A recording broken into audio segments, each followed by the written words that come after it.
ప్రార్థన ఎవరి కొరకు చేయాలి, ప్రార్థన ఎవరి గురించి చేయాలి, ఎందుకు చేయాలి అనే అంశం మీద దేవుడి మధ్యాహ్న కాల సమయంలో మనతో 7 మాటలతో మాట్లాడి ఉన్నాడు. మొదటి మాట మత్తయి సువార్త 14వ అధ్యాయము 30వ వచనం చదివి సహాయం చేయండి.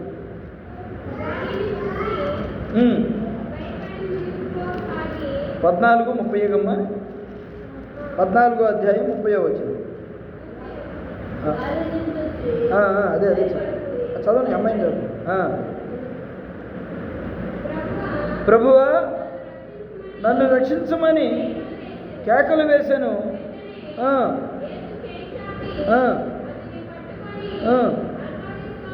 అల్పవిశ్వాసి ఎందుకు సందేహం పడుతుందని అతనితో చెప్పాను. చాలేమ్మ. ఇక్కడ పేతురు అనేటువంటి వ్యక్తి, యేసు ప్రభు అనేటువంటి వారు, ఆయన శిష్యులు అందరూ ధోనిలో సముద్ర ప్రయాణమై వెళుతూ ఉన్నప్పుడు యేసు ప్రభు వారు బయట నుంచి మీరు వెళ్తా ఉండండి, నేను వేరే దిక్కు నుంచి వస్తానని చెప్తే ఆ పేతురు గారు ఆయన శిష్యు బృందము ఆ పడవ ప్రయాణం చేస్తూ వెళుతూ ఉంటే యేసు ప్రభు వారు నీళ్లపైన నడుచుకుంటూ వస్తున్నాడు. ఎలా వస్తున్నాడండి?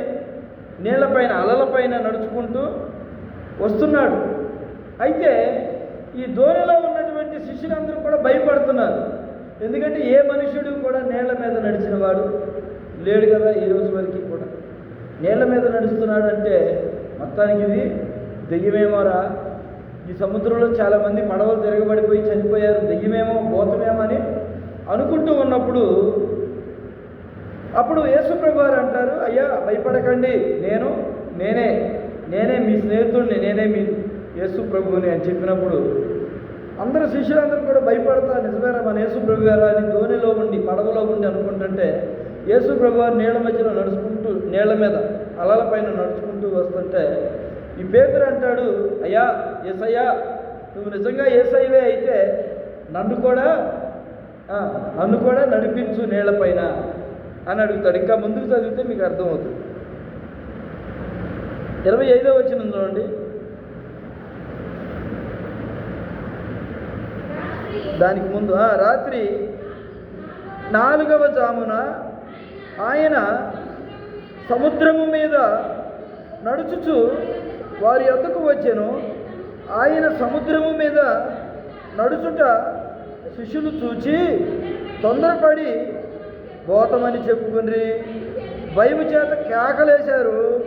వెంటనే యేసు ధైర్యం తెచ్చుకోండి, నేనే, మీరు భయపడకండి అని వారితో చెప్పగా పేతురు, ప్రభువా నీవే అయితే నీళ్ల మీద నడిచి నీ యొద్దకు వచ్చుటకు నాకు సెలవిమ్మని ఆయనతో అనెను. అప్పుడు ఆయన రమ్మనగానే పేతురు ధోని దిగి యేసు వద్దకు వెళ్ళుటకు నీళ్ల మీద నడిచెను. కానీ చాలమ్మా, అంతవరకు చాలు, మరలా చదువుదు. కానీ చూడండి, యేసు ప్రభు వారు చూచాడు.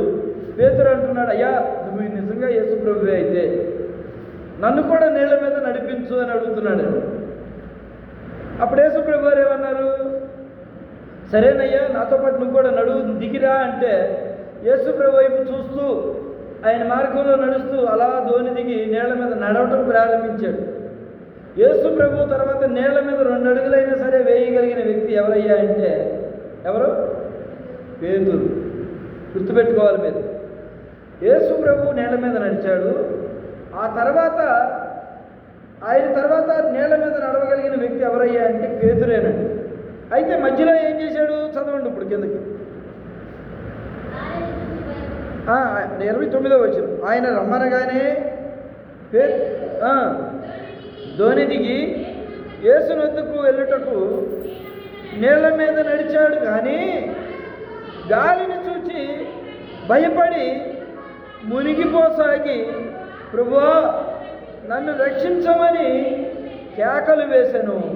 వెంటనే యేసు చెయ్యి చాపి అతన్ని పట్టుకొని అల్పవిశ్వాసి ఎందుకు సందేహపడితివని అతనితో చెప్పాను. గాలి అణిగాను.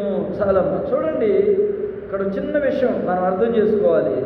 పేతురు యేసు ప్రభువును చూచి ఆయన చేయి చాపినప్పుడు చక్కగా ఆ యేసు ప్రభు యొక్క చూస్తూ ఉన్నంతసేపు కూడా ఆ నీళ్ల మీద ఆయన అడుగులు వేస్తూ వెళ్ళాడు. ఎప్పుడైతే యేసు ప్రభు వైపు చూస్తూ ఆగిపోయి వెనక్కి తిరిగి చూసి ఏం చేశాడంటే, నేను నీళ్ల మీద నడవగలుగుతున్నాను, యేసు ప్రభువులాగా నేను కూడా నడవగలుగుతున్నానని చెప్పి యేసు ప్రభువుని చూడటం ఆపేశాడు. అప్పటి నుంచి ఆయన ఏమైపోయాడంటే గాలిని చూసి ఆయన నీళ్ళల్లో మునగటం మొదలయ్యాడు. చూడండి, మన దైనందిన జీవితంలో కూడా యేసయ్యను నమ్ముకుని యేసయ్య మార్గంలో నడుస్తూ యేసయ్య యందు విశ్వాసం ఉంచినంత కాలము కూడా మన జీవితంలో ఎన్ని కష్టాలు, నష్టాలు, బాధలు వచ్చినా, తుఫాను లాంటివి గాలి చెలరేగినా మనం ఎక్కడా కూడా పడిపోమండి. మరలా దేవుడు చేయించి లేపుతాడు. పేతురు ఎప్పుడైతే దేవుని వైపు చూడటం మానేసి చుట్టూ వస్తున్నటువంటి గాలి తుఫాన్ల వైపు చూశాడో, వెంటనే యేసుప్రభు వైపు చూడటం పక్కకు చూసి ఈయన మునిగిపోవటం ప్రారంభించాడు. వెంటనే ఏమని కేకేశాడు?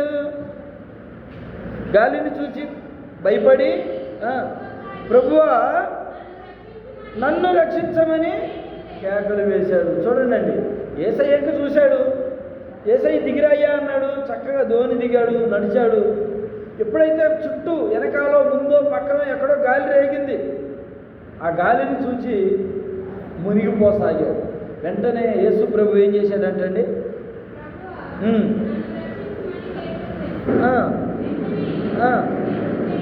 అది కావాలి. యేసయ్య ఏం చేశాడండి? యేసయ్య చెయ్యి చాపి అతనిని పట్టుకొని, అల్పవిశ్వాసి ఎందుకు సందేహపడుతువని, అది చూడండి. మనం కూడా ప్రార్థన చేయకపోతే మనం అల్పవిశ్వాసులమేనండి. యేసయ్యతో నడుస్తున్నాం, వారం దేవుని సన్నిధికి వస్తున్నాం, పాటలు పాడుతున్నాం, వాక్యం చదువుతున్నాం, కానీ కనీసం రోజుకు చిన్న ప్రార్థన కూడా చేయలేకపోతే పేతురులాగా మనం కూడా అల్పవిశ్వాసులమే. తుఫాన్లకు భయపడాలి, ఇంట్లో వాళ్ళకి భయపడాలి, ఇరుగు పొరుగు వారికి భయపడాలి. ఏదో ఒక తప్పు చేసినటువంటి భయం మనలో కలుగుతుంది. అదే నువ్వు ఏ రోజుకి ఆ రోజు దేవునికి ప్రార్థన చేసుకుంటూ, యేసయ్యా ఈ రోజల్లా నాకు జ్ఞానము దయచేయి, యేసయ్యా ఈ రోజల్లా నీ కాపుదల దయచేయి, యేసయ్యా ఈరోజు నేను ఏ పని తలపెట్టినా ఆ పనిలో నాకు విజయము దయచేయి, నేను చేస్తున్న కష్టార్జితాన్ని నన్ను ఆశీర్వదించు. అక్రమ సంపాదన కాదండి దేవుడు ఆశీర్వదించేది, నీ కష్టార్జితాన్ని దేవుడు నిన్ను ఆశీర్వదిస్తాడు. హల్లెలూయా. ఆకాశం నుంచి పుట్టల్లో తట్టల్లో దించేవాడు కాదు దేవుడు. నువ్వు కష్టపడుతుంటే నీ కష్టార్జితాన్ని ఆశీర్వదిస్తాడు, నీ తెలివిని, నీ జ్ఞానాన్ని ఆశీర్వదిస్తాడు దేవుడు. నీ కలిగి ఉన్నదాన్ని ఆశీర్వదించే దేవుడు. హల్లెలూయా. ఇవి కట్టుకో, నీకు ఎక్కడ లేని లక్షలు దొరికిపోతాయి, ఇవి కట్టుకోండి, లంకి బిందులు దొరుకుతాయి, మీ కోటీశ్వరులు అయిపోతారు, ఇదిగో ఈ లాటరీ కట్టుకోండి, ఫలానా పేరు మీద మీ దశ తిరిగిపోతుంది అని చెప్పే దేవుడు మన దేవుడు కాదు. నువ్వు చేసే ఏ పనైనా సరే, ఊడ్చే పనైనా, టాపీ పనైనా, ఏ పనైనా, నేను ఒక ఎలక్ట్రీషియన్, కరెంటు పని చేస్తాను నేను, తెలుసా, జాబు అదే, విడిగా కూడా ఎలక్ట్రీషియన్. నేను నా పనిని నన్ను ఆశీర్వదిస్తున్న దేవుడు అండి. నేను ఎవరి వైపు తిరిగి ఇలా చేయాల్సిన అవసరం లేదు. దేవుడు నన్ను, నా కష్టార్జితాన్ని ఆశీర్వదిస్తున్నాడు. ఎందుకు? నేను అడుగుతా యేసయ్యని ప్రతిరోజు, పనికి వెళ్ళినా, ఉద్యోగానికి వెళ్ళినా అడుగుతా యేసయ్య నన్ను ఆశీర్వదించు, నా కష్టాన్ని ఆశీర్వదించు, మంచి ఆరోగ్యము దయచేయి. అలాగనే ఈ పేతురు మునిగిపోతున్న సమయంలో ఏమని అడిగాడు? 31వ వచనం ఎదురుగా, ప్రభువా నన్ను రక్షించు అని కేకలు వేశాడు. అడిగాడా లేదా? ఇప్పుడు ఈ రోజున మీరు, నేను ఏమడగాలి? మన గురించి మనం అడగాలా లేదా? యేసయ్యా నేను చదువుకుంటున్నాను, నాకు జ్ఞానం దయచేయి. యేసయ్యా నేను ఉద్యోగానికి వెళ్తున్నాను, మంచి నడవడిక దయచేయి, నా ప్రవర్తనలో మంచి మార్పు దయచేయి, నా మాటలో మంచి పలుకులు దయచేయి, నా ఆలోచనలు స్థిరమైనవిగా, నీ యందు భయభక్తులు కలిగిన వాడిగా నన్ను మార్చు అని అడగాలని.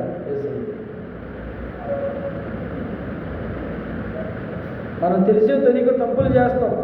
పరాయోళ్ళ వస్తువులు అయ్యో ఇది ఇలా దొంగతనం చేసేసాం తెలియక. తర్వాత తెలిసింది, మరలా ఏం చేస్తాం, వాళ్ళకి ఇచ్చేసేస్తాం. అది దేవుని ఆత్మ నీలో పనిచేస్తుంది అని అర్థం. అదే తీశాను, పెట్టాను, మళ్ళీ దేవుడి సన్నిధికి వచ్చి ప్రార్థన చేసుకున్నాను. అర్థమవుతుందా? ప్రార్థన చేసుకున్నాను, ఇది మట్టికి నేను ఇవ్వాల.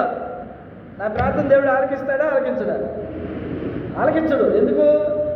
నీ దగ్గర పరాయోడు సొమ్ము ఉంది కాబట్టి. అవునా కాదు? పరుల సొమ్ము తెలుసుగా సామెత, చెప్పండి. పరుల సొమ్ము పాము వంటిది. వినలేదా మీరు ఇప్పుడు? అది పాము వంటిది, అది ఎప్పటికైనా మనల్ని కాటి వేస్తుంది. మన కష్టార్జితమే మనకి ఎప్పుడైనా నిలిచేదండి. అయితే యేసయ్యని ఏమడగాలంటే, అయ్యా మా కష్టార్జితాన్ని ఆశీర్వదించంటే, మీకు రూపాయి వచ్చే కాడు ఇంకో 2 రూపాయలు కూలి దొరికేటట్టుగా, లేకపోతే 100 రూపాయలు వచ్చే ఉద్యోగం కాడు 200 వచ్చే ఉద్యోగాన్ని దేవుడికి అనుగ్రహిస్తాడు. అలా చేస్తాడు. కానీ అక్రమంగా తీసుకొచ్చి ఎవరిదో తీసుకొచ్చి దోచిపెట్టే దేవుడైతే కాదు. ఆయన నీతిమంతుడు కనుక మనల్ని కూడా నీతిమంతుడిగా ఉండమని దేవుడు కోరుకుంటున్నాడు.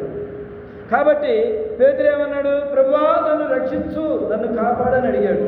అలాగనే ఈ రోజున నీవు నేను కూడా మనకు చుట్టూ ఇరుగు పొరుగు వారు, చదువుకునే కాడ చుట్టూ ఉన్న స్నేహితులు, గాలి తుఫాను లాంటి వాళ్ళు, వాళ్ళ గాలిని చూసి, వాళ్ళ మాటలు చూసి, వాళ్ళ తుఫాను ప్రభావాలు చూసి మనం దేవుని సన్నిధిని, దేవుని చేతిని వదిలిపెట్టామనుకోండి, అక్కడ మునిగిపోయింది ఎవరు చెప్పండి?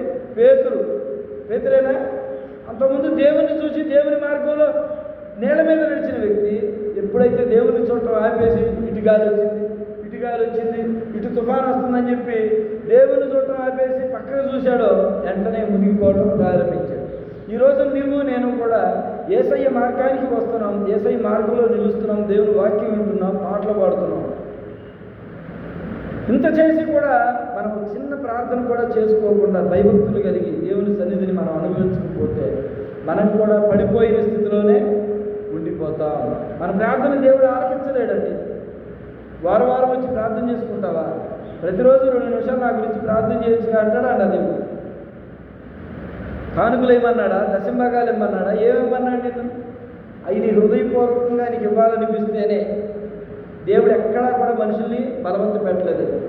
నాకు బట్టలు కావాలి, అవి కావాలి, ఇవి కావాలి, దేవుడు ఎక్కడా అడగలేదు.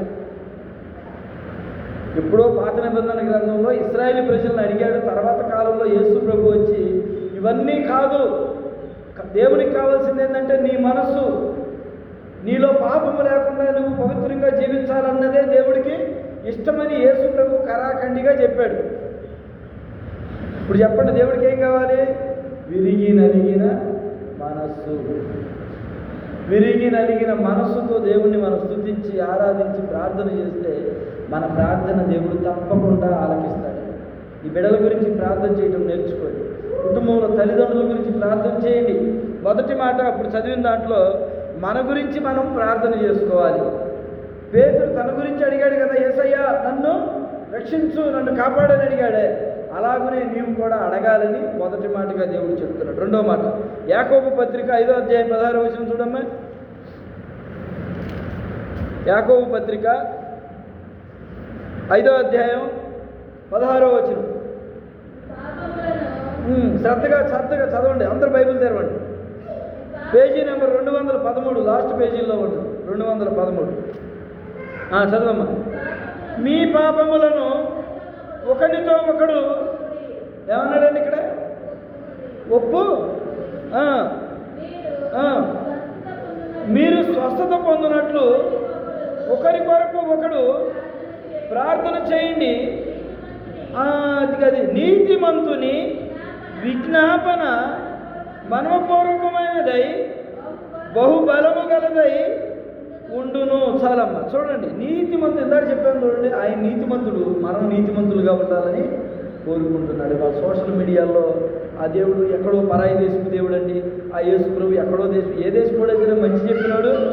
అవునా కదండి? నువ్వు పాపం చేయబాక, తప్పుడు పనులు చేయబాక, మంచిగా బ్రతకని చెప్పినాడు. ఎవరైతే ఏంటండి, ఏ దేశం అయితే ఏంటండి, ఏ దేశం అయితే ఉంది? నువ్వు తాగి తందనాలాగి రోడ్ల మీద పడిపోయి చెప్పలేదు కదా, మంచిగా బ్రతకమనే కదా దేవుడు చెప్పాడు. ఏ దేవుడైతే ఏమన్నా, ఎవరి విశ్వాసం వాళ్ళది, ఎవరి నమ్మకం వాళ్ళది, కాదనడం లేదు. అయితే ఇక్కడ ఏమంటున్నాడు? నీతిమంతుని విజ్ఞాపన మనపూర్వకమైనదై బహుబల. బహుబలము కలిగినది. అంటే మనం ఏ తప్పు, ఏ పాపం, ఏ దోషం లేకుండా నీతిమంతులుగా ఉండి కనుక మనం ప్రార్థన చేస్తే ఆ ప్రార్థన బహుబలము కలిగినది. అర్థమవుతుందండి? బహుబలము కలిగినది. కాబట్టి నేను చెప్తున్నాను, దేవుని వాక్యాన్ని అనుసరించండి, యథార్థంగా ప్రవర్తించండి, యేసయ్యను అడగండి, మీరు పొందుకుంటారు. నేను అడిగానండి, పొందుకున్నాను. బిడ్డలు కావాలని అడిగాను, పొందుకున్నాను. ఏది అడిగినా సరే దేవుడు సహాయం చేస్తాడండి. వంతెమ్మ కోరికలు కాదు, ప్రభా నాకు కార్లు కావాలి, బంగ్లాలు కావాలి, ఇవి కాదు. మన దైనందిన జీవితంలో మనకి ఏది అవసరమో దేవునికి కూడా అది అర్థమవుతుంది, ఇష్టం. కాబట్టి మనం ఏం చేయాలంటే మనకి ఏది అవసరమో దాన్ని అడిగి పొందుకుందాం. హల్లెలూయా, హల్లెలూయా.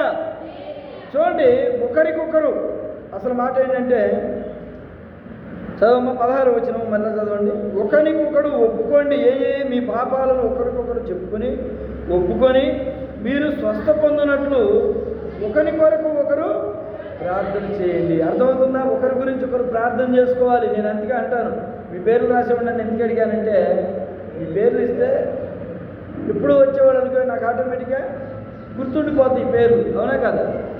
అప్పుడప్పుడు వచ్చారనుకో నాకు గుర్తుండాలి కదా, అందుకని నేను పేర్లు రాయించుకుంటాను. కాబట్టి మీ పేర్లను దేవుని సన్నిధిలో పెట్టి, ప్రభువా ఇగో పలానా శ్రీవల్లి. శ్రీవల్లి ఎవరు? అమ్మాయా? నీ పేరు నాగమణి. కాబట్టి అలా ఒకళ్ళ గురించి ఒకళ్ళు ప్రార్థన చేసుకుంటేనంటే ఆ ప్రార్థన బహుబలం కలిగిందంటాడు. మనం వాళ్ళ క్షేమంగా సంతోషంగా ఉన్నాము అంటే గొడ్డ తెచ్చి తుడిచేసి అమ్మా, గొడ్డ పెట్టి తుడిచేసి. కాబట్టి మా ముందు జరగండి, కొంచెం ముందు జరగండి. కాబట్టి మనం ఒకరిని గురించి ఒకరు ప్రార్థన చేసుకుంటే ఇంకా బహుబలముగా ఉంటుంది అని దేవుని వాక్యం సెలవిస్తుంది. 2 మాటలైనవి అమ్మ. ఒకటి, మన గురించి మనం ప్రార్థన చేసుకోవాలి. 2, ఒకరిని గురించి ఒకరు ప్రార్థన చేసుకోవాలి. 3వ మాట చెప్తాను చూడండి. ఎఫెసీయులకు రాసినటువంటి పత్రిక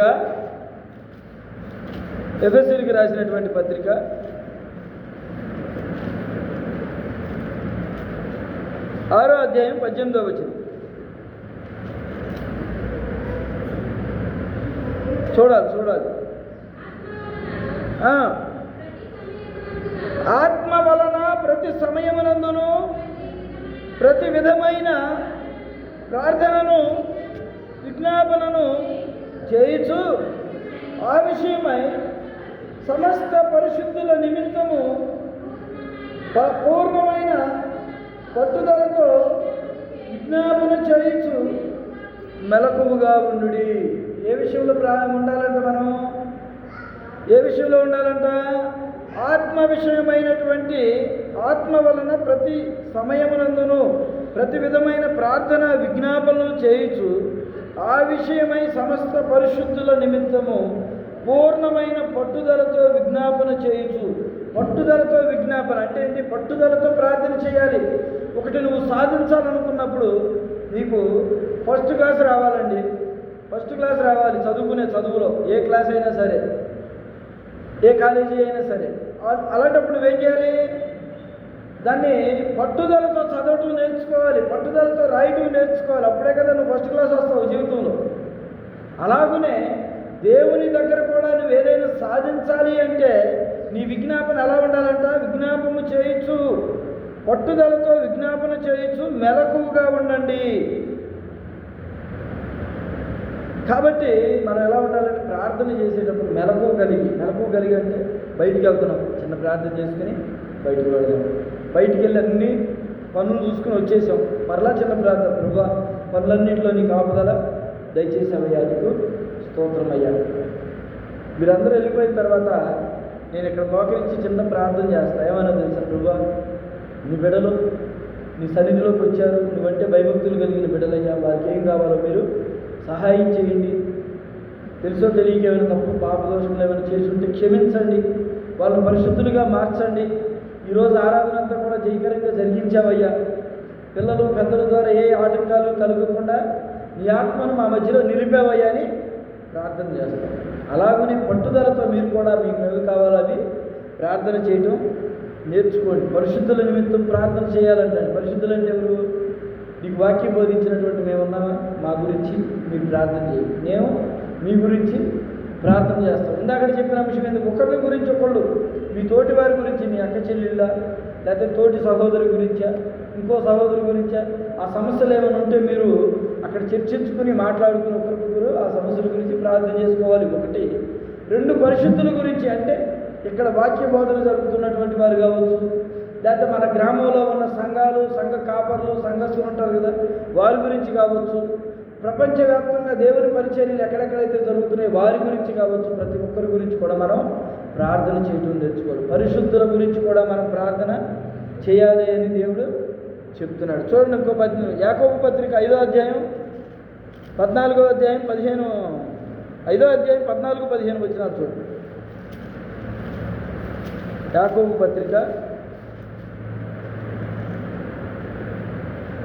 5వ అధ్యాయం 14-15 వచ్చినారు. మీలో ఎవరైనా రోగి అయి ఉన్నాడా? అతడు సంఘపు పెద్దలను పిలవవలెను, వారు ప్రభువు నామమున అతనికి నూనె రాసి అతని కొరకు ప్రార్థన చేయవలెను. విశ్వాసంతో చేసే ప్రార్థన ఆ రోగి కలిగినటువంటి వారిని స్వస్థపరచును. ప్రభు అతన్ని లేపును. అతడు పాపములు చేసిన వాడైతే పాప క్షమాపణ పొందుతాడు. చూసారా, మీ గురించి నేను ప్రార్థన చేశాను అనుకోండి, మీరు తెలుసో తెలియకో చేసిన పాప దోషాలు ఉంటాయి, స్నేహితులతో తిరుగుతాను, ఇంకో విధంగాను, అవి కూడా పరిహరించబడతాయి అంట. ఎలా? మీరు ప్రార్థన చేసుకోవాలి, నేను ప్రార్థన చేయాలి, నా గురించి మీరు ప్రార్థన చేయాలి, మీ గురించి మేము ప్రార్థన చేయాలి. కాబట్టి ప్రార్థన చేయటం నేర్చుకోండి. ఎవరైనా రోగిగా ఉన్నారా? మీ కుటుంబంలో అయినా సరే, మన సంఘంలో అయినా సరే, మీ బంధువులైనా సరే, మీ స్నేహితులైనా సరే, వారిని గురించి ప్రార్థన చేయండి. అయ్యా, నువ్వు ఇట్లా దూరపు చుట్టమయ్యా, ఆయనకు బాగోలేదంట, నీ చిత్తమైతే ఆ బిడ్డని స్వస్థపరచయ్యా, మరలా క్షేమంగా మా మధ్యలో కూర్చున్నట్లు సాయం. దానివలన దేవుని ఆలోచన ఎలా ఉంటుందంటే, ఈ సహోదరి, ఈ బిడ్డ చూడు, వారి గురించి వాళ్ళు చేసుకోవడమే కాకుండా ఇరుగు పొరుగు వారి గురించి కూడా చేస్తున్నారని నీ పైన ఇంకా దేవుడు శ్రద్ధ నిలుపుతాడు. అర్థమవుతుందండి? నీ పైన ఇంకా శ్రద్ధ నిలుపుతాడు. కాబట్టి మనం దేవునికి ఇష్టంగా పెరగాలంటే దేవుడు నిన్ను ఏదేదో చేయమని చెప్పట్లేదండి, నేదేదో కావాలని అడగట్లేదు. నీ గురించి నువ్వు ప్రార్థన చేసుకో, నీ ఇరుగు పొరుగు వారి గురించి ప్రార్థన చేయి, ఒకరి గురించి ఒకరు ప్రార్థన చేసుకోండి, పరిశుద్ధుల గురించి ప్రార్థన చేయండి. 4వది, రోగుల గురించి ప్రార్థన చేయి. రోగులు ఎవరైతే నీ కంటి ముందు రోగులుగా, లేకపోతే పెద్దవారు అయిపోయి ముసలివారు ఎవరో ఉంటారు కదా, వారి గురించి కూడా ప్రార్థన చేయొచ్చు. అయ్యా, మా ఇంట్లో పలానా ఆయన ఉందయ్యా, ఆమెను స్వస్థపరచయ్యా, అలా మంచానే ఉండటం మేము చూడలేకపోతున్నామయ్యా, నీ చిత్తమేందో జరిగించాయని ప్రార్థన చేయాలి. కాబట్టి ఇంత మంచి మాటలు చెబుతున్నటువంటి దేవుని సన్నిధికి వచ్చి ఈ మాటలు వింటున్నటువంటి మీరు ఎంతో ధన్యులు. హల్లెలూయా, హల్లెలూయా. చూడండి, 5వ మాట చదువుకుందాం. తిమోతి రాసినటువంటి పత్రిక,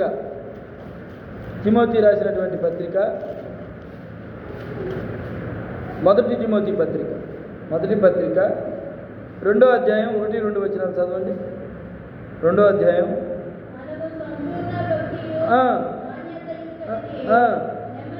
నెమ్మదిగాను సుఖముగాను బ్రతుకు నిమిత్తము అన్నిటికంటే ముఖ్యముగా మనుషులందరి కొరకు, రాజుల కొరకు, అధికారులందరి కొరకు విజ్ఞాపనలు చేయించు ప్రార్థనలు, యాచనలను, కృతజ్ఞతాస్తుతులను చేయవలనని హెచ్చరించుచున్నాను. చూడండి, దైవ సేవకుడు చెబుతున్న మాట, పౌలు గారు తిమోతి గారితో చెబుతున్న మాట ఏంటంటే, రాజుల కొరకు, అధికారుల కొరకు విజ్ఞాపనలు చేయి, ప్రార్థనలు, యాచనలు, కృతజ్ఞతాస్తుతులు చేయవలని హెచ్చరించున్నాను. మన అధికారులు ఉంటారు, మన నాయకులు ఉంటారు. ప్రభు దేవుని ఏర్పాటు చొప్పునే ఈ యొక్క రాష్ట్రంలో కావచ్చు, దేశంలో కావచ్చు, అధికారులను ఎన్నుకుంటాడు, నాయకులను ఎన్నుకుంటాడు. మాకు ఇష్టమైన నాయకుడు రాలేదే, ఇంకో నాయకుడు వచ్చాడని అనుకోవడానికి లేదు.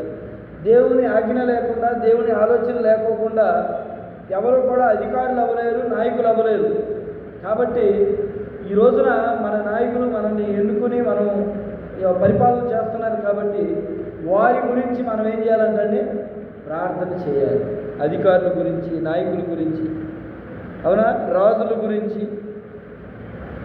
కాబట్టి ప్రతి ఒక్కరూ కూడా భక్తి సాధకం ఏమనుంది ఇక్కడ? సంపూర్ణ భక్తి కలిగి, మాన్యత కలిగి, నెమ్మదిగాను సుఖముగాను బ్రతుకు నిమిత్తంగా మనం ఏం చేయాలి? ప్రార్థన చేయాలి. అధికారుల గురించి, రాజుల గురించి, నాయకుల గురించి, ప్రతి ఒక్కరి గురించి మనం ప్రార్థన చేయాలని దేవుని వాక్యం సెలవిస్తుంది. చూడండి 6వ మాట చదువుకుందాం.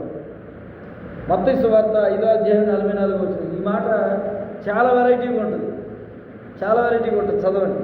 5వ అధ్యాయం 44 వచ్చింది మత్తయి సువార్త. మనం అందరి గురించి ప్రార్థన చేయగలుగుతాం, కానీ ఈ మాట కాడ మట్టికి మనం కొంచెం ఆలోచిస్తాం. మన అందరూ చూడండి 5వ అధ్యాయం, అందరూ తీయండి ముందు బైబిల్. 5వ అధ్యాయం 44 వచ్చింది. చదవండి. మీరు పరలోకమందున్న మీ తండ్రికి కుమారులుగా ఉండాలంటే మీ శత్రువులను మీరు ప్రేమించండి. మిమ్మల్ని ఎవరైతే హింసించి ఇబ్బందులు పెడుతూ ఉంటారో వారి కొరకు మీరు ప్రార్థన చేయండి. ఆయన చెడ్డవాళ్ళ మీద, మంచి వాళ్ళ మీద తన సూర్యుని ఉదయింపజేసి నీతిమంతుల మీదను అనీతిమంతుల మీదను వర్షము కురిపించుతున్నాడు కదా. మిమ్మును ప్రేమించు వారిని ప్రేమించిన ఎడల మీకేమి ఫలము కలుగుతుంది? చాలమ్మ. చూడండి, మనల్ని ప్రేమించే వారిని గురించే ప్రార్థన కాకుండా మనల్ని హింసించేటువంటి వారు ఉంటారు, మనల్ని ఇబ్బంది పెట్టేటువంటి వారు ఉంటారు, మనల్ని ఏదో ఒక అనరాని మాటలు అనేటువంటి వారు ఉంటారు. వారిని గురించి కూడా మనం ప్రార్థన చేయాలంటే మనం పని చేయగలమండి? అసలు మన శత్రువుల గురించి మనం ప్రార్థన చేయగలుగుతామా? మనల్ని ఇబ్బంది పెట్టే వారి గురించి మనం ప్రార్థన చేయగలుగుతామా? చేయలేము. కానీ యేసయ్య ఏమంటున్నాడు? చెయ్యాలంటున్నాడు. ఎందుకని? ఇక్కడే ఉంది కదా, 44వ వచనం చదువు.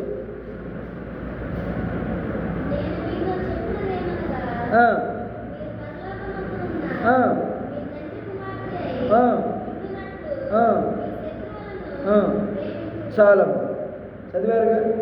నేను మీతో చెప్పున్నదేమనగా, మీరు పరలోకమందున్న మీ తండ్రికి కుమారులు కుమార్తెలుగా ఉండాలి అంటే మీరేం చేయాలంట? మీ శత్రువులను ప్రేమించాలి. ఇప్పుడు దేవుని బిడ్డలంగా మనం అవ్వాలంటే ఏం చేయాలంట? మన శత్రువుల గురించి ప్రార్థన చేయమన్నాడు.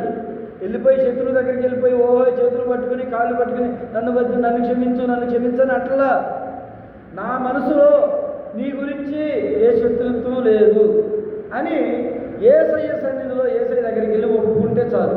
నీ హృదయంలో వాడి శత్రువు అనే పదమే పోయింది. ఇంకా అది దేవుడు కోరుకుంటున్నటువంటి ఆలోచన. అర్థమవుతుందా? బతికినంతకాలం నేను వాడి గురించి ఆలోచిస్తూ వాడు ఎదిగిపోతున్నాడు, వాడు ఒకప్పుడు నన్ను ఇట్లా అన్నాడు, ఒకప్పుడు నన్ను అక్క తిట్టింది, ఈ అక్క నన్ను తిట్టింది, నేను చిన్నప్పుడు ఈ అక్క నన్ను తన్నింది, ఇవన్నీ శత్రుత్వాలన్నీ మనసులో పెట్టుకునంట మనిషి ప్రార్థన చేయడం మర్చిపోతున్నాడని దేవుడు చక్కని ఆలోచన చేశాడు. ఏమన్నాడు? నీ శత్రువు గురించి నువ్వు ప్రార్థన చేస్తే నీవు మంచివాడు అని నిన్ను నా కుమారుడిగా, నా కుమార్తెగా నేను స్వీకరిస్తాను. అర్థమైందండి? కాబట్టి మన శత్రువుల గురించి కూడా మనం ప్రార్థన చేయొచ్చు. మన శత్రువుల గురించి కూడా, మనల్ని ఎవరైతే ఇబ్బంది పెడుతున్నారో, ప్రభువా పలానా వ్యక్తి ద్వారా నేను ఇబ్బంది గురవుతున్నాను, పలానా వ్యక్తి నన్ను అనరాని మాటలు అంటున్నారు, పలానా వ్యక్తి వల్ల నేను అవమాన పాలవుతున్నానయ్యా, పలానా వ్యక్తి నన్ను అనరాని మాటలని నిందిస్తున్నారయ్యా, వారి గురించి నీకు ప్రార్థన చేస్తున్నానయ్యా. వాళ్ళని నేను అనకూడదు, వారు నన్ను అనుకోకుండా సహాయం చేయండి ప్రభు. వాళ్ళ మనసు మారినట్లుగా మీరు సహాయం చేయండి ప్రభు అని ప్రార్థన చేయాలి మన శత్రువుల గురించి. ఒకానొకప్పుడు నాకు కూడా శత్రువులు ఉండేవాళ్ళు. నేను మనిషినేగా, అవునా కదా? మనిషినేనా కాదంటున్నారు వీళ్ళు. నేను మనిషినేగా, నాకు శత్రువులు ఉండేవాళ్ళు. అయితే ఈ వాక్యం మనకు తెలియనంత వరకు కూడా ఆ శత్రువు మీద ఏం చేద్దాం? పళ్ళు నవ్వుతూ ఉంటాం, పళ్ళు కొరుకుతూ ఉంటాం. ఇది ఎప్పుడు పోతాడురా, ఇది ఎప్పుడు పోతురా, ఇది ఎప్పుడు నాశనం అయిపోతారా అనుకుంటాం కదా. దేవుని వాక్యం చెబుతుంది, నీ శత్రువుని నీవు ప్రేమించడం మొదలు పెడితే నీ దేవుడైన యెహోవా నిన్ను ప్రేమిస్తాడు. నీ శత్రువుని నువ్వు కరుణించగలిగితే, నీ హృదయంలో వాడు నా శత్రువు అనే పదమే లేకుండా ఉంటే దేవుడికి నువ్వు కుమార్తెవు కుమారుడు. ఇంత చక్కని మాటలు దేవుడు మనకి నేర్పిస్తున్నాడు చూడండి. ఎక్కడా కూడా నువ్వు అన్యాయం చెయ్యి, అక్రమం చెయ్యి, ఈ దురలవాట్లు నేర్చుకో, ఇదిగో ఈ పాపం నేర్చుకో అని దేవుడు చెప్పటం లేదు. నీ మార్గాన్ని సరిచేసుకో, నీ ప్రవర్తనను మార్చుకో, నీ గురించి నువ్వు ప్రార్థన చేసుకో. నీకు చేతనైతే నీ కుటుంబం గురించి ప్రార్థన చెయ్యి, ఇంకా చేతనైతే నీ శత్రువు గురించి ప్రార్థన చెయ్యి, ఇంకా చేతనైతే రాజుల గురించి అధికారుల గురించి ప్రార్థన చెయ్యి. చివరిగా ఇంకో మాట, కీర్తనల గ్రంథం 122 అధ్యాయం 6వ వచనం చూడండి. కీర్తనల గ్రంథము 122 అధ్యాయం 6వ వచనం. అందరూ దీని కంగారు పడతారు. చదువు. యెరూషలేము యొక్క క్షేమము కొరకు ప్రార్థన చేయండి. ఎందుకు చెప్పండి? యెరూషలేము గురించి ఎందుకు చేయాలి? యెరూషలేము ఏడుంది? ఎక్కడో పరాయి దేశంలో ఉంది. ఏ దేశంలో ఉన్నది? ఇజ్రాయేల్ దేశంలో ఉంది. ఇస్రాయేలేనా? ఇస్రాయేల్ దేశంలో యెరూషలేము అనేటువంటి పట్టణం. మన భారతదేశంలో హైదరాబాద్ అనే పట్టణం ఎట్లాగో, మన భారతదేశంలో ఆంధ్రప్రదేశ్లో ఫలానా ప్రకాశం జిల్లా, లేకపోతే అద్దంకి, లేకపోతే శంకరాపురం అనే ఊర్లు ఎట్లాగో, ఇజ్రాయేల్ దేశంలో యెరూషలేము అనేటువంటి ఒక ఊరు, పట్టణం. అది పెద్ద సిటీ అయింది అనుకోండి. అక్కడ దేవుడు అక్కడ ఆ సరౌండ్లో దేవుడు పుట్టి పెరిగాడు కాబట్టి, ఆ స్థలాన్ని దేవుడు ఆశీర్వదించాడు కాబట్టి ఆ దేశం ఎంతో కన్నీటి బిందు అంత చిన్నదైనా కానీ ఇవాళ అన్ని దేశాలకి కూడా వెపన్స్ ఇవ్వడానికి దేవుడు ఆ దేశానికి అంత జ్ఞానం ఇచ్చాడు. ఎందుకంటే ఆ దేశం మొత్తము కూడా బైబిల్ ప్రకారంగానే నడుస్తారు వాళ్ళు. హల్లెలూయా, హల్లెలూయా. వాళ్ళు జనం తక్కువైనా కానీ జ్ఞానం ఎక్కువ ఉందండి వాళ్ళకి. ప్రతి విషయంలో ప్రార్థన చేస్తారు వాళ్ళు. ప్రతి విషయంలో వాళ్ళు దీవించబడుతున్నారు, ఆశీర్వదించబడుతున్నారు. కాబట్టి ఆ దేశాన్ని గురించి కనుక నువ్వు ప్రార్థన చేస్తే ఏమనుంది? మరలా చదవమ్మ 6వ వచనం. యెరూషలేము యొక్క క్షేమము కొరకు నువ్వు ప్రార్థన చేస్తే, యెరూషలేమా నిన్ను ప్రేమించే వారు ఏమవుతారంటే వర్ధిల్లుతారు. అర్థమవుతుందా? దేవుని బిడ్డల్ని మనం ప్రేమిస్తే, గౌరవిస్తే మనం వర్ధిల్లుతాం. దైవ సేవకుడు అనుకోకుండా మీ ఇంటికి వచ్చాడండి, చక్కగా ఇప్పుడు చల్లని నీళ్ళు ఇచ్చినా కానీ ఆ దైవ సేవకుడు తాగి సంతృప్తి కట్టాడంటే ఈ కుటుంబానికి ఆశీర్వాదం. దైవ సేవకుల గురించి ప్రార్థన చేయటం ఆశీర్వాదం.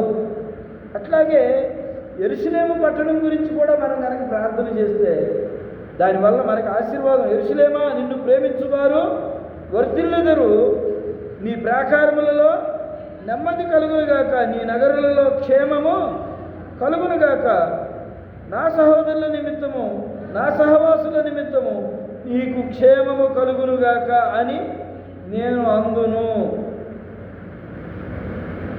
చదవండి ఇంకా కిందకి. మన దేవుడైన యెహోవా మందిరము నిమిత్తము నీకు మేలు చేయ ప్రయత్నించుదాం. యెరూషలేము గురించి ప్రార్థించండి, యెరూషలేము ప్రజల గురించి ప్రార్థించండి. అక్కడ కూడా యుద్ధాలు జరుగుతున్నాయి. మన భారతదేశానికి పాకిస్తాన్కి యుద్ధం జరుగుతుంది కదా, తెలుసా తెలీదా మీకు? వార్తలు చూస్తూ ఉండండి అప్పుడప్పుడు. మన భారతదేశానికి మన పక్కనే ఉన్నటువంటి ఏ దేశం అది? ఎవరు? పాకీజా అంటారు. పాకీజా కాదమ్మా, అది పాకిస్తాన్. ఆ పాకిస్తాన్కి మనకి యుద్ధం జరుగుతుంది. కాబట్టి మన దేశాన్ని గురించి ప్రార్థన చేయండి, మన ప్రజలందరూ క్షేమం గురించి ప్రార్థన చేయండి, మన ఆర్మీ సిబ్బంది గురించి ప్రార్థన చేయండి. మన దేశం సంతోషంగా ఏ అపాయము రాకుండా దేవుడు మన దేశాన్ని, మన దేశ ప్రజలను, మన దేశ నాయకులను, మన దేశ అధికారులను, మన దేశ రాజులను కాపాడునట్లుగా ప్రార్థన చేద్దాం. ప్రతి ఒక్కరము కూడా యేసయ్య ప్రతి ఒక్కరిని కాపాడే దేవుడు అండి. రాష్ట్ర, దేశ, ప్రపంచ ప్రజలందరి నిమిత్తం ఆయన కలువరి శిలువలో ఆయన రక్తాన్ని చిందించి మన కొరకై ప్రాణం పెట్టిన దేవుడు. ఆయన ప్రాణం ఇచ్చిన వాడే కానీ తీసిన దేవుడు కాదండి. ప్రాణం తీసే దేవుడు కాదు. మనందరి కొరకు ప్రాణం పెట్టడానికి లోకానికి వచ్చింది. కాబట్టి ఆయన నామములో మనం ప్రార్థన చేద్దాం. మన భారతదేశం కాపాడుకున్నట్లుగా ప్రార్థన చేద్దాం. మన భారతదేశానికి విజయం వచ్చినట్లుగా మనం ప్రార్థన చేద్దాం. నాయకుల గురించి, ఆర్మీ సిబ్బంది, మిలిటరీ సిబ్బంది గురించి ప్రార్థన చేయండి. పాపం నిన్నగాక మరి ఒక ఆ పేరు ఏదో నాయక్ అని వస్తుందండి, ఒక ఆర్మీ జవాన్ అతన్ని కాల్ చేశారు. కాబట్టి మన ఆంధ్రప్రదేశ్కి చెందినటువంటి వ్యక్తి. కాబట్టి మన సైనికులందరూ కూడా రక్షించబడాలి, కాపాడబడాలి. మిలిటరీలో పనిచేస్తున్న ప్రతి ఒక్కరికి దేవుడు మంచి శక్తిని, బలాన్ని, జ్ఞానాన్ని అనుగ్రహించి మన దేశం విజయపదం వైపు నడిపించబడినట్లుగా ప్రతి ఒక్కరూ మన భారతదేశం గురించి కూడా ప్రార్థన చేయాలి. యెరూషలేము గురించే కాదండి, మన భారతదేశం గురించి కూడా ప్రార్థన చేయాలి. చేస్తారా మీరందరూ? ఇక నుంచి మీ గురించి మీరు ప్రార్థన చేసుకుంటారా? మీ ఇరుగు పొరుగు వారి గురించి, ఒకరి గురించి ప్రార్థన చేస్తారా? సంఘం గురించి, మన భారతదేశం గురించి ప్రార్థన చేయండి. మన దేశాన్ని, మన ప్రజల్ని దేవుడు కాపాడి దీవించి, ఈ మాటలు కూడా దేవుడు దీవించి ఆశీర్వదించునుగాక. హల్లెలూయా, హల్లెలూయా. చిన్న ప్రార్థన చేసుకుందాం. ప్రేమ స్వరూపి దయగలిగిన ఆయన మీకు వందనాలు. చెప్పబడిన మాటలని బిడ్డల హృదయాల్లో స్థిరపరచండి, బలపరచండి. ప్రార్థన చేసే అనుభవం దయచేయండి. మరి ముఖ్యంగా వారి గురించి వారు ప్రార్థన చేసుకుంటూ, వారి కాపుదల గురించి, వారి కుటుంబాల గురించి, వారి గ్రామాల గురించి, పట్టణాల గురించి, అలాగనే మా భారతదేశ ప్రజలు, భారతదేశాన్ని కాపుగాస్తున్నటువంటి నాయన మిలిటరీ సిబ్బంది, అలాగనే నాయకులు, అధికారులు, రాజులు, ప్రతి ఒక్కరి క్షేమం గురించి ప్రార్థన చేస్తున్నాం. మా సంఘంలో ప్రభువా మీరే మమ్మల్ని అందరినీ కాచి కాపాడి సంరక్షించండి. ఏ శత్రువు కూడా మా పైన విజయం సాధించకుండా అయ్యా ఈ యొక్క యుద్ధాన్ని నీ చిత్తమైతే ఆపివేయండి. దీనివల్ల నష్టమే కానీ లాభం లేదు. మంచి మనస్సాక్షి ప్రతి ఒక్కరికి దయచేయండి. ఒకరి ఏళ్ళ ఒకరు ప్రేమ కలిగి ఉండడానికి కృప దయచేయండి. ఒకవేళ యుద్ధమే జరగాల్సి వస్తే నా భారతదేశానికి విజయాన్ని దయచేయమని కోరుకుంటున్నాను. నజరేయుడైన యేసుక్రీస్తు పుణ్యనామమును బట్టి అడిగి వేడుకుంటున్నాము తండ్రి. ఆమేన్, ఆమేన్, ఆమేన్. మీ అందరికీ వందనాలు.